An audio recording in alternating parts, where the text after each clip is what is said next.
Hey guys, Rory here from Your Golf Travel. Masters 2021, done, box ticked, first major out of the way this year.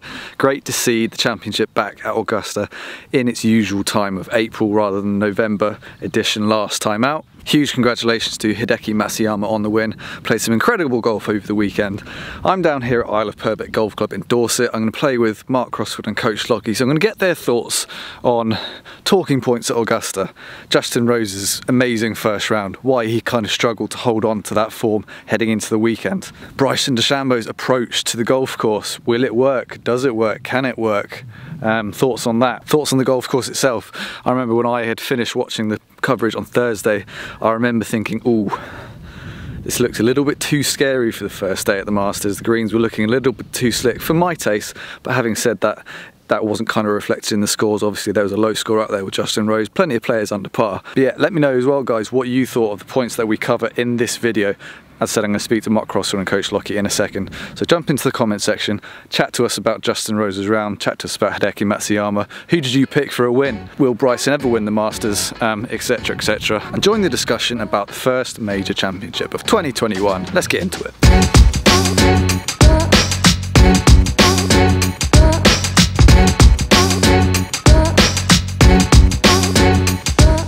Right gentlemen, 2021 Masters, done, dusted. It must have been, well it was weird for me because I got to watch it on the TV for the first time in a while. You've got your thing at home?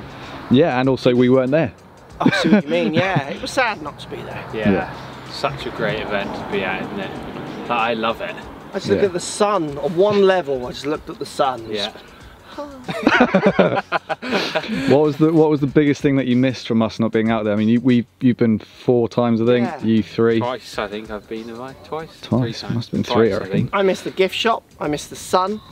I missed the food in the evenings. The atmosphere around us. I missed the we play some pretty special golf with. Yeah, we do. Yeah, I mean, we played Pinehurst and Great Waters and places like that. I really want to get you guys to Kiowa when we go back at some point. Yeah, yeah. I miss watching you guys trying to compete, see who has the most Masters Cups at the end of the day at the golf course. I love the gift shop. Yeah. I love the gift shop, but not that that's the gift shop, but as in just the memorabilia is just lovely and fun. So yeah, for us it was a bit of a different dynamic this year, as I said, not being there. Did you have how much of it did you watch on TV? Did you kind of keep up to date with it? All on the app, which I really enjoyed, and I kept up with it 4 days, Matt. I don't know if you did. I watched mainly Sunday and a bit of Saturday, and then home life for Thursday, Friday. But yeah, I watched most of Sunday. I got to the 16th when Zander whacked it in the lake and thought, I'll sign off now. Yeah, I think that's enough. It's quite late and we're golfing today, so. Yeah, I think. I'm surprised that you didn't get the old Masters memo. Hey. Green from it. Hey. I'm surprised you're not wearing a yellow collar. Trousers. I hope you're not stopping on the way home. If you're stopping, don't get out. On a golf course, people put some content out of a golf course. People will just be like eating their burgers.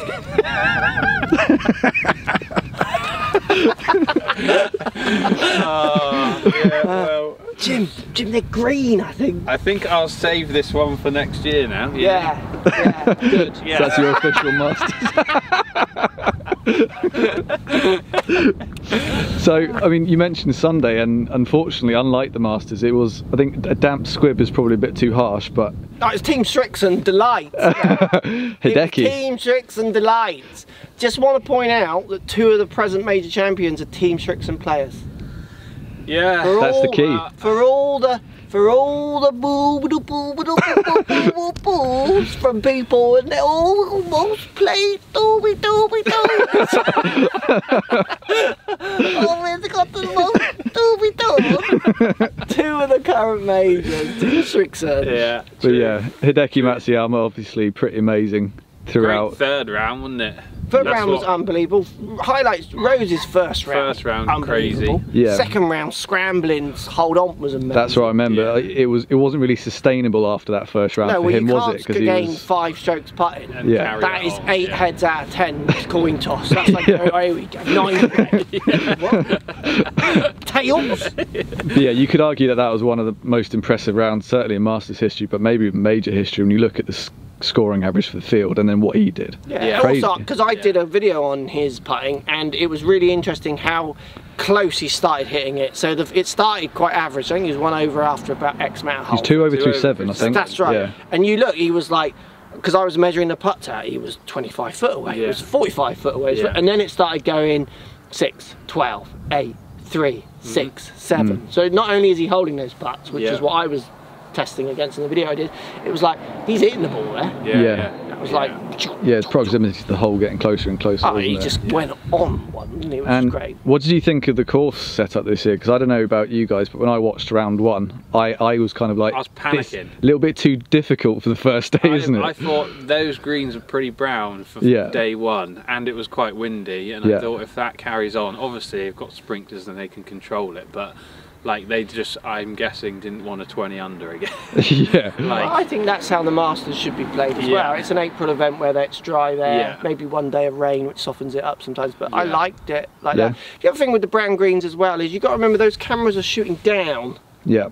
So we've been there, at eye level they would look green. Yeah. The camera shooting down will make that look brown. Yeah. So how brown they actually are, do you know what I mean? I reckon they would just look pure. I think it was fair though.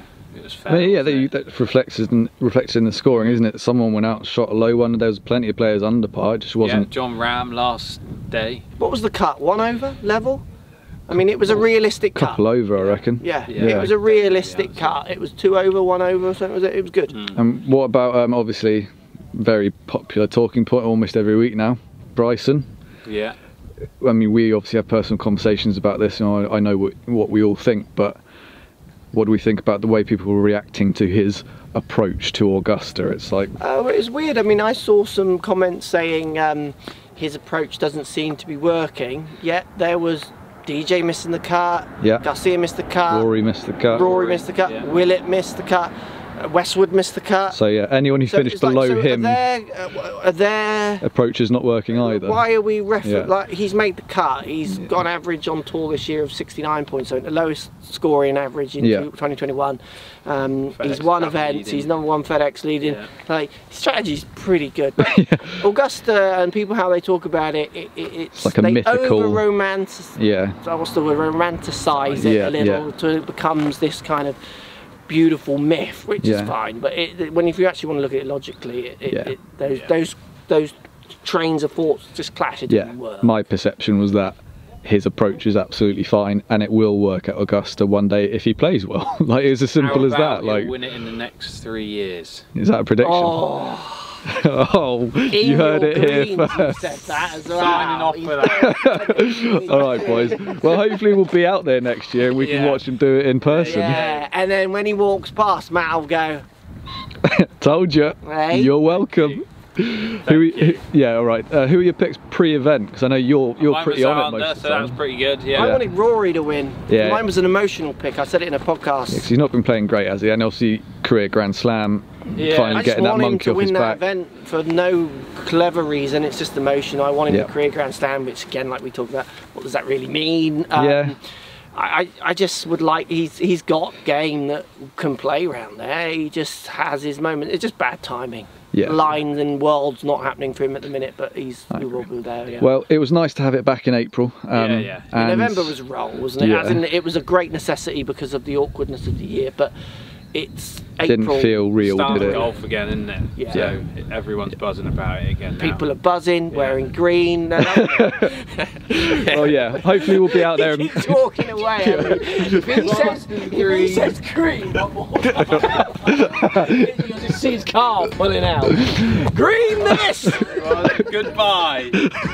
End of video.